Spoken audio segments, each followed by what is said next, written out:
મળે છે એની આગળ જરા વાત કરીએ. There is a lot of basic atomic physics here. ટ્રાન્ઝિશન્સની વાત કરો. આગળ આપણે જે વાત કરી એ ડાયાગ્રામ ફરીથી આપણે અહીંયા મૂકીએ.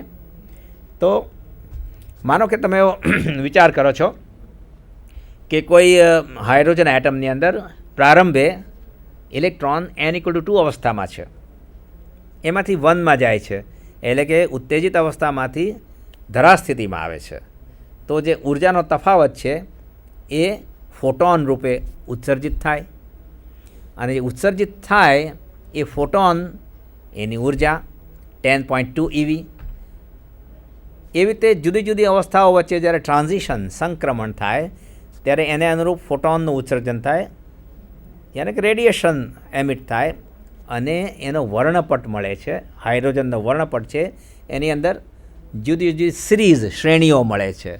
એ તો આપણે છેક 11-12 ધોરણમાં ભણતા હતા કે હાઇડ્રોજનના વર્ણપટમાં જુદી જુદી વર્ણરેખાઓની શ્રેણીઓ મળે છે.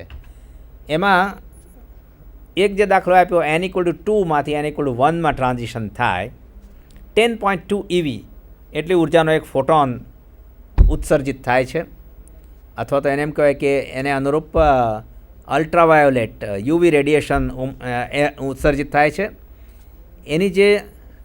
એની જે તરંગ લંબાઈ છે અહીંયા આપેલી છે 1215.67 એંગસ્ટ્રોમ. એ યુવી રિજનમાં, અલ્ટ્રાવાયોલેટ રિજનમાં આવે છે. એનું નામ છે લાયમન આલ્ફા લાઇન. તમે કહેશો કે આ એક બાબત ઉપર કેમ આટલું બધું મહત્ત્વ આપવામાં આવે છે? હાઇડ્રોજન સ્પેક્ટ્રમ, એની અંદર પણ આવું એક ટ્રાન્ઝિશન, એક સંક્રમણ છે, એનું મહત્ત્વ છે. શું મહત્ત્વ છે લાયમન આલ્ફા લાઇનનું? જુઓ જરા સમજીએ. It is very important in astrophysical observations.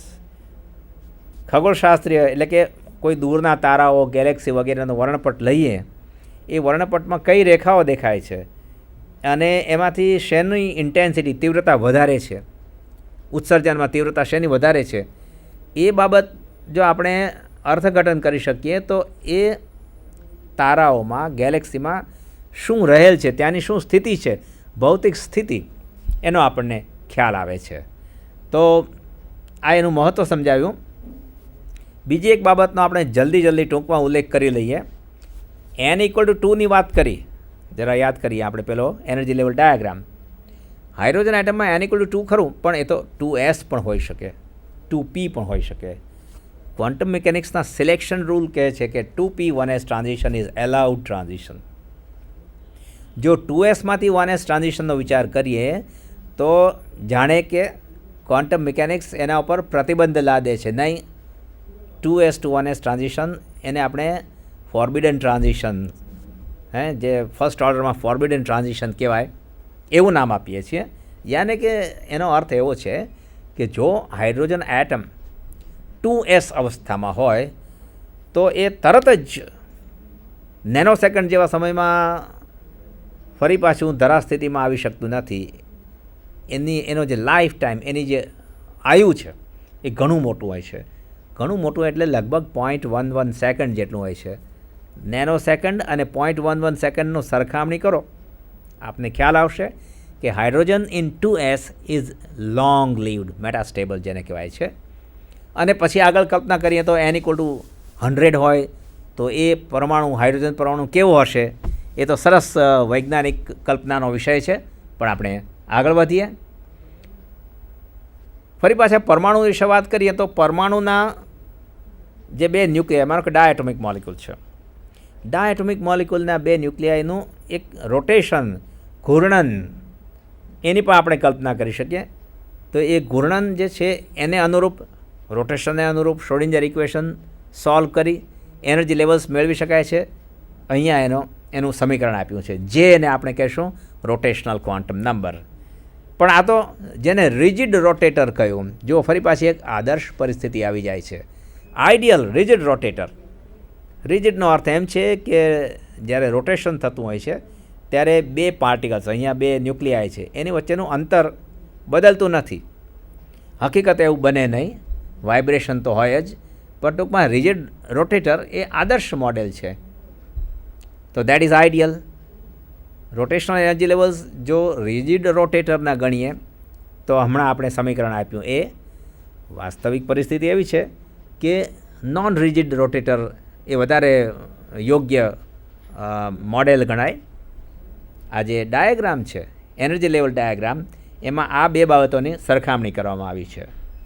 આ બધું પરિણામ આવે છે ક્વોન્ટમ મિકેનિક્સથી અથવા તો શ્રોડિંજર ઇક્વેશનને સોલ્વ કરવાથી.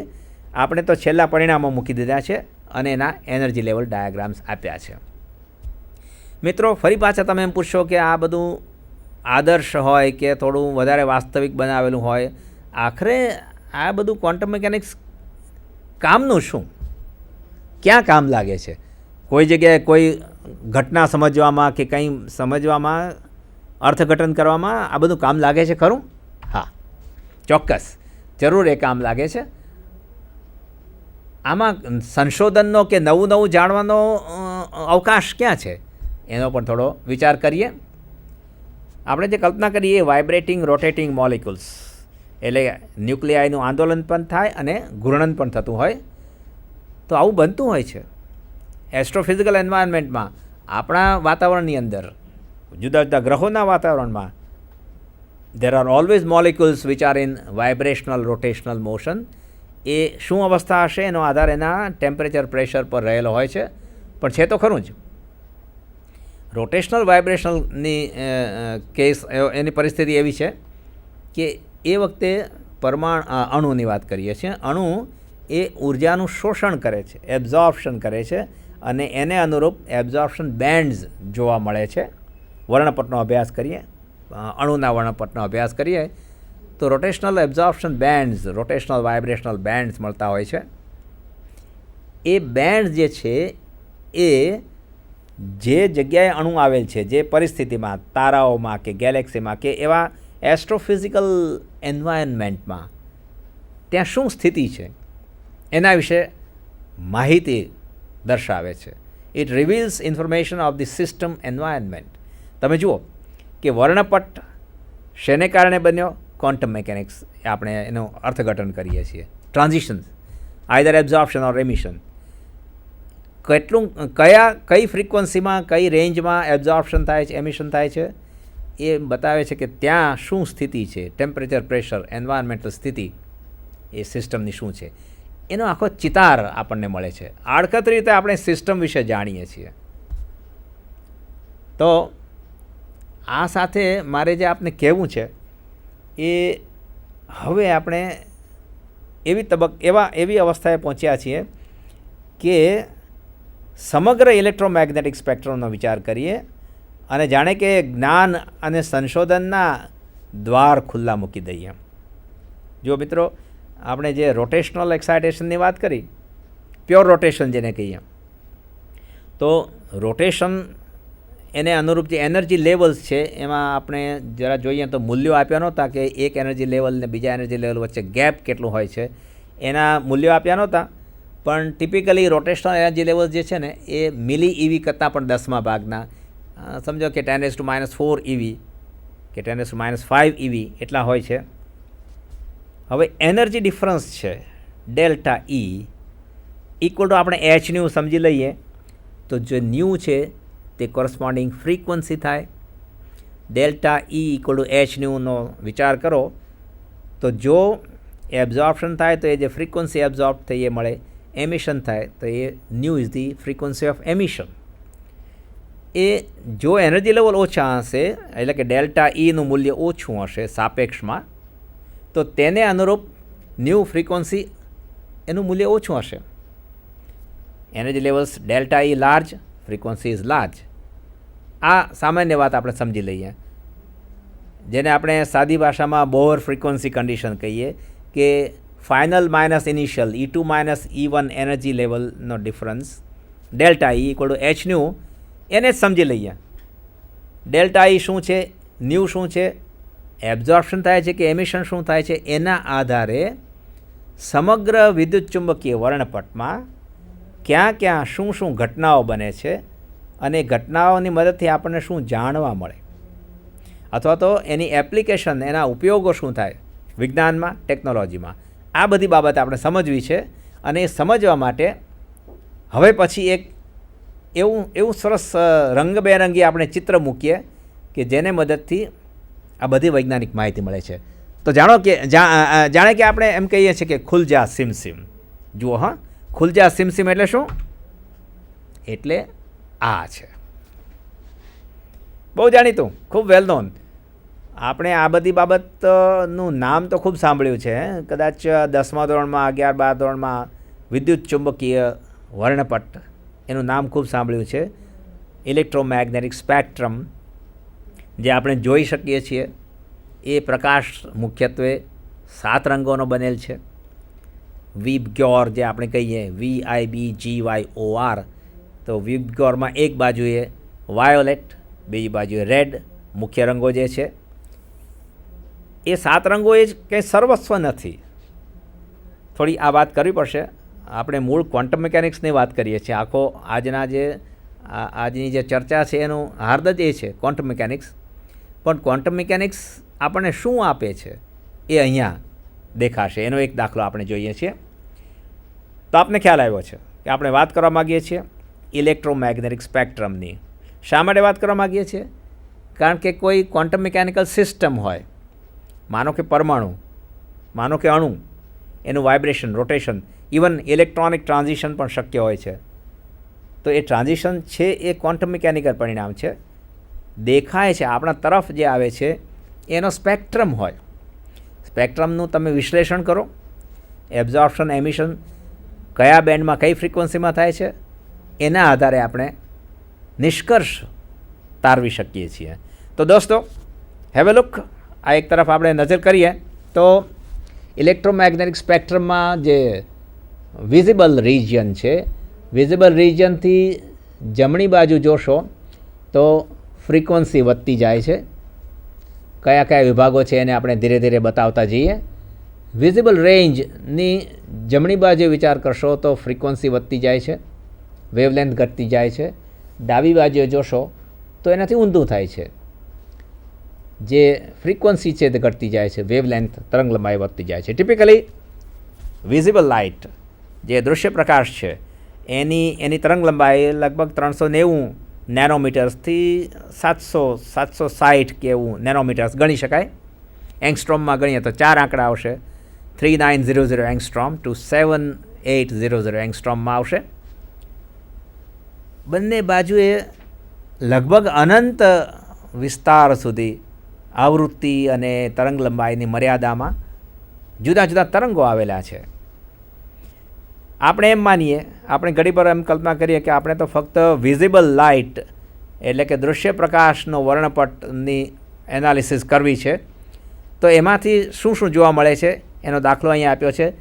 રામન અસર, જેનો સંપૂર્ણ ક્વોન્ટમ મિકેનિકલ ઇન્ટરપ્રિટેશન શક્ય છે. રામન અસર ત્યાં દેખાય છે. Rayleigh scattering is basically scattering without change of wavelength, એ પણ અહીંયા દેખાશે. બીજી શું શું ઘટનાઓ જોવા મળશે જેની આપણે વાત કરી હતી, લાયમન આલ્ફા, એ પણ અહીં દેખાય છે. એક્સ રેઝ એનો ઉપયોગ પણ આપ્યો છે. ગામા રેઝ એક પ્રકારનું ક્વોન્ટમ મિકેનિકલ ટ્રાન્ઝિશન બીજી બાજુએ આવ્યા. આઈઆરમાં વાઇબ્રેશનલ રોટેશનલ ટ્રાન્ઝિશન્સ, બીજી કેટલીક ઘટનાઓ જે છે એમાં દાખલા તરીકે તમે કેવળ રોટેશનલ એક્સાઇટેશનની વાત કરતા હો, વાઇબ્રેશનલ લેવલ એ જ રહે છે માનીને, તો rotational spectrum, pure rotational spectrum એ માઇક્રોવેવ રિજિયનમાં મળે છે. અને બીજી કેટલીક ઘટનાઓ NMR, ESR વગેરેનું આપણે વર્ણન કર્યું છે. એવી કોઈ શક્યતા છે ખરી કે જેમાં લગભગ બધી જ ફ્રીક્વન્સીઓ એક જ સોર્સ, એક જ ઉગમ સ્થાનમાંથી મળી રહેતી હોય? તો જવાબ છે હા. જેને આપણે બ્લેક બોડી કહીએ. તો sun is A black body, એટલે કે એના તાપમાન, સપાટીના તાપમાન 5800 ડિગ્રી કેલ્વિન સમજીએ તો તાપમાન અનુસાર એક ચોક્કસ પ્રકારના વિતરણ મુજબ આપણને સૂર્યમાંથી બ્લેક બોડી સ્પેક્ટ્રમ મળે છે. સૂર્યમાંથી નીકળે છે બ્લેક બોડી સ્પેક્ટ્રમ, તાપમાન અનુસાર એનું વિતરણ પૃથ્વી પર આવે છે ત્યારે વાતાવરણમાંથી પસાર થાય અને કેટલીક જે એબ્ઝોર્પ્શનની ઘટનાઓ બને છે એના પરિપાક રૂપે શું જોવા મળે છે જરા નજર કરીએ. હવે આપણી પાસે જે થોડો સમય છે એની અંદર જરા ધ્યાનથી જોઈ લઈએ તો વાતાવરણના જે અણુઓ છે એ અણુઓ એની પોતાની રોટેશનલ વાઇબ્રેશનલ અવસ્થા મુજબ ચોક્કસ ફ્રીક્વન્સીનું રેડિયેશન એબ્ઝોર્બ કરે છે અને એબ્ઝોર્બ કરે છે એને કારણે વાતાવરણમાંથી પસાર થઈને એ પ્રકારની ફ્રીક્વન્સી આપણા સુધી પહોંચતી નથી. આપ જેમાં લાલ રંગના જે વક્રો જોઈ રહ્યા છો એમાં ઊંચા નીચા ખાડા ટેકરાઓ દેખાય છે. એનો અર્થ એમ છે કે જે આવી શકે છે તે બ્લુ કલર છે એ ફ્રીક્વન્સી આપણા સુધી પહોંચે છે. વિન્ડો જેને કહીએ, વિન્ડો, આટલી વિન્ડો જે છે એ આપણે ઓબ્ઝર્વ કરી શકીએ છીએ એ રેડિયેશનની ફ્રીક્વન્સી. બાકીની ફ્રીક્વન્સી એબ્ઝોર્બ થાય છે. તો છેક એટમોસ્ફિયરના ટોપ પર સંપૂર્ણ આદર્શ જેવું બ્લેક બોડી રેડિયેશન હોય એ જ્યારે વાતાવરણમાંથી પસાર થઈને આપણા સુધી પહોંચે છે ત્યારે એમાં અમુક લાઇન્સ અથવા બેન્ડ્સ એબ્ઝોર્બ થઈ જાય છે. એક બાજુએ ઓઝોન દેખાય છે, ક્યાંક વચ્ચે CO2ને કારણે એબ્ઝોર્પ્શન થાય છે, વોટર મોલિક્યુલ એટલે કે વોટર વેપરને કારણે એબ્ઝોર્પ્શન થાય છે. એની પાછળ આપને ખ્યાલ આવ્યો હશે કે રોટેશનલ વાઇબ્રેશનલ ઘટનાઓ જવાબદાર છે. થોડા આપણે ક્વોન્ટમ મિકેનિક્સથી આગળ નીકળી ગયા, પણ એ સમજવું જાણવું બહુ રસપ્રદ બની શકશે કે ઘણીવાર આપણે ઓઝોન હોલ પ્રોબ્લેમની વાત કરીએ છીએ અને ક્યારેક બીજું બોલીએ છીએ ગ્લોબલ વોર્મિંગ. આ બે જુદી વસ્તુઓ છે. સૌપ્રથમ આપણે એ ધ્યાનમાં લઈએ કે આ બે ઘટનાઓ એ જુદી ઘટનાઓ છે. એનું જે ક્વોન્ટમ મિકેનિક્સ છે તે અલગ છે. એની યાને કે પરમાણુ અણુની દ્રષ્ટિએ જે બને છે ઘટના એ જુદી છે. સાથે સાથે ઇલેક્ટ્રોમેગ્નેટિક સ્પેક્ટ્રમની જે રેન્જ છે, વેવલેન્થ રેન્જ પણ જુદી છે. ઓઝોન હોલ પ્રોબ્લેમ એ અલ્ટ્રાવાયોલેટ કિરણોને અનુલક્ષીને જે પ્રશ્ન ઊભો થાય છે એને લગતો છે. ગ્લોબલ વોર્મિંગ શેને કારણે થાય? જે ઉષ્મા, જે ગરમી આપણને ગરમીનો અનુભવ થાય છે એ IR ઇન્ફ્રારેડ રેડિયેશનને લગતો છે. તો essentially global warming is a problem related to IR infrared. એક વસ્તુ. ઓઝોન હોલ અને ગ્લોબલ વોર્મિંગને આપણે જરા મિક્સઅપ કરવાનો પ્રયાસ નહીં કરીએ. ટૂંકમાં સમજાવી દઉં. કુદરતી રીતે જે સોલર રેડિયેશનમાં UV છે, અલ્ટ્રાવાયોલેટ રેડિયેશન છે, એના કેટલાક ફ્રીક્વન્સી બેન્ડ્સ એ ઓઝોન અણુઓ O3 અણુઓ દ્વારા શોષાઈ જાય છે. કેમ? કારણ કે એને કારણે ટ્રાન્ઝિશન થાય છે. તો UV ફોટોન એબ્ઝોર્બ થાય, ozone molecule O3 molecule it will be excited, it will be electronic excitation. પણ એમાં ફાયદો એ થાય કે આપણને જે હાનિકારક અલ્ટ્રાવાયોલેટ કિરણો છે એમાંના અમુક